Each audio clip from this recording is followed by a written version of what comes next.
जय गुरु। आज हूँ एक अत्यंत पवित्र दिवस। आम भारत वर्षर परंपरा अनुसार आम आज प्रभु श्री बलदेव जन्मदिन और झुलण यात्रा भारत वर्ष आज पर्यटन जिते महापुरुष अवतार मान आसछंती गुरु तत्व उपासनार प्रवर्तन विशेष भाव में कई कर स्वामी निगमानंद से जेहेतु निर्विकल्प समाधि गुरु तत्व अवतरण करते कलि सत्य जुगे प्रचलित थिबा गुरु पूजा परंपरा टी ये कलिजुग स्तीमित हो जाइथिबारु से पुनराय ये गुरु पूजा परंपरा प्रचलन करने धरापृष्ठ आविर्भाव होती तांकर मुख्य लक्ष्य थिला ये समग्र विश्व को एकाठी कर दिया आध्यात्मिक सूत्र रे धर्म सूत्र रे समस्त विश्ववासी एकाठी करवा। सनातन धर्म होची असांप्रदायिक भाव। ठाकुर चाहूँ असांप्रदायिक भाव में सनातन धर्म प्रचार यहाँ मूल लक्ष्य। ये समग्र विश्व आज धर्म नार जो युद्ध चली युद्ध करने ठाकुर फिलोसफी दर्शन होची एकमात्र आधार। से भक्त मान तुम आदर्श गृहस्थ हुआ संघ शक्ति प्रतिष्ठा कर भाव विनिमय कर जद्वारा कि विश्व में शांति प्रतिष्ठा हो पार। यहाँ ठाकुर मूल लक्ष्य और ये उद्देश्य जन्मदिवस पालन कर सी जो लक्ष्य जो मिशन नहीं आसछंती से दिगरे आम कार्य करवा जन्मदिवस पालन कर प्रधान उद्देश्य। यहाँ हूँ ठाकुर मूल लक्ष्य। आज जो प्रोग्राम है आम परंपरा अनुसार सकाଳେ मंगल आरती है, प्रार्थना सभा है। प्रार्थना सभा आम भगवान को आम कौन मागुछु से प्रार्थना सभा विचार आलोचना कराए। कौन मागुच आम जानू आम आज जो मागुचु कालटा खराब हो पार आम जापारू तेणु आम भगवान जनाऊ ठाकुर को आम जनाऊ गुरुदेव को जनाऊ प्रभु आम जानू आम कौन मंगल हम कौट अमंगल हम यहाँ प्रार्थना ही करूँ। से प्रार्थना माध्यम से जहाँ भल हम आम जहाँ उपकार हम ता से मंजूर करती। यहाँ प्रार्थना सभा सकाळ 6 ରୁ 7:30 तापर टी विरति थी बाल्य प्रसाद भक्त मैंने पाइबे पुणी 8:30 ରୁ 11:30 पर्यटन प्रोग्राम चलता। आमर आज जीवनी चर्चा होता बाणी आलोचना होता आमर कौन करणीय एवं आमे खाली चलने हेनी समग्र विश्ववासी कम एकाठी हे जगत के शांति फेरी आस जो ठाकुर मूल लक्ष्य से विषय आलोचना है आज सभा कार्य सरीगला। आज हूँ पुरी रे आम ठाकुर जेहेतु पुरी गोटे आश्रम अच्छी मूल आश्रम केन्द्र आश्रम पुरी अच्छी आज बलभद्र जन्मदिन सहित पुरी आम नीलाचल सारसंग जो मुख्य कार्यालय अच्छी ठाकुर आश्रम मंदिर अच्छी से विशेष भाव में ओडिशा सारा भक्त पालन कर। जय गुरु।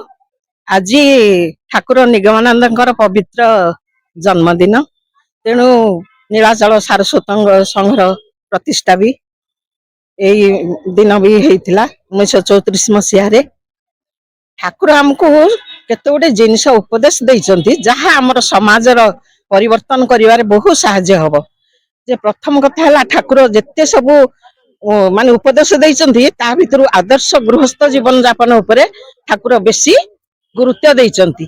आदर्श गृही माने ही संसार रे समस्तिंकर उपकार करि परिबे।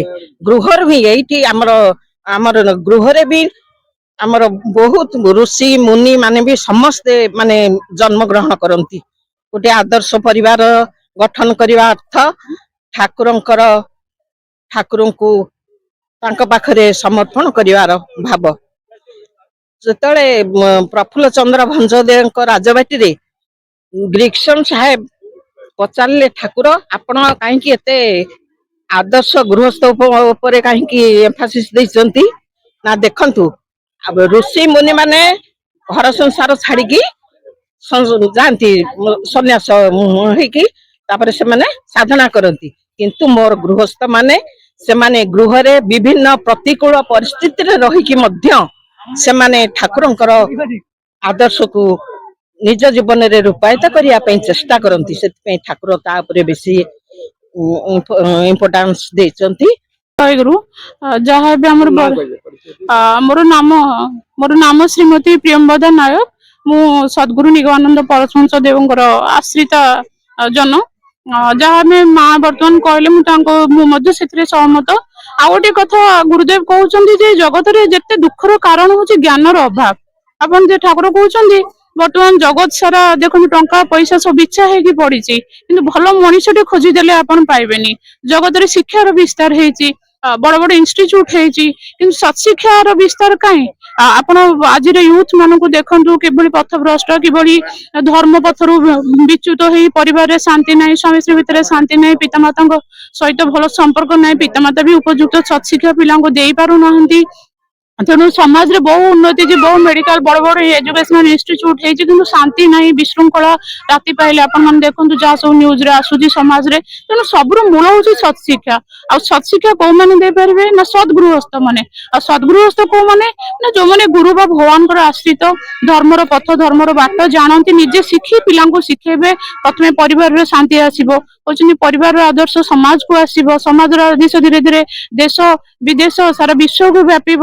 ତେଣୁ ସବୁର ମୂଳ ହଉଛି ଏକ ଧର୍ମୀୟ, ଏକ ଶୃଙ୍ଖଳିତ ଜୀବନ, ଆଉ ଏକ ଆଦର୍ଶ ଜୀବନ, ଯୋଉଟା ଗୁରୁଦେବଙ୍କର ମୂଳ ଲକ୍ଷ୍ୟ ଥିଲା। ଯଦି ସନ୍ନ୍ୟାସୀ ହଉଛ ଆଦର୍ଶ ସନ୍ନ୍ୟାସୀ ହୁଅ, ଗୃହୀ ହଉଛ ତ ଆଦର୍ଶ ଗୃହୀ ହୁଅ। ଆଉ ଏଇ ଆଦର୍ଶ ଗୃହୀ ଆଦର୍ଶ ସନ୍ନ୍ୟାସୀ ମାନଙ୍କୁ ହିଁ ସେଇ ଯୋଉ ଜଗତର ପରିବର୍ତ୍ତନର ଭାର ଠାକୁର ଦେଇଛନ୍ତି। କହିଲେ ଅନେକ ଅନୁଷ୍ଠାନ ଅଛି, ଦାତବ୍ୟ ଅନୁଷ୍ଠାନ ଅଛି, ମେଡିସିନ ଖାଦ୍ୟ ଦଉଛନ୍ତି, କିନ୍ତୁ ଯୋଉ ଅନୁଷ୍ଠାନ ସତ୍ଶିକ୍ଷାର ବିସ୍ତାର କରିବା ବା ବ୍ରାହ୍ମଣ୍ୟ ଭାବରେ ଜଗତର ସେବା, ତୁମେ ମାନେ ଜଗତକୁ ଜ୍ଞାନ ଦିଅ, ଜଗତକୁ ଉପଯୁକ୍ତ ଶିକ୍ଷା ଦିଅ, ଏଇ ଗୁରୁଦେବ ଆମକୁ ଶିଖେଇଛନ୍ତି। ଆମକୁ ମଧ୍ୟ ସେଇ ପଥରେ ଯିବା ପାଇଁ ପ୍ରେରଣା ଦେଇଛନ୍ତି।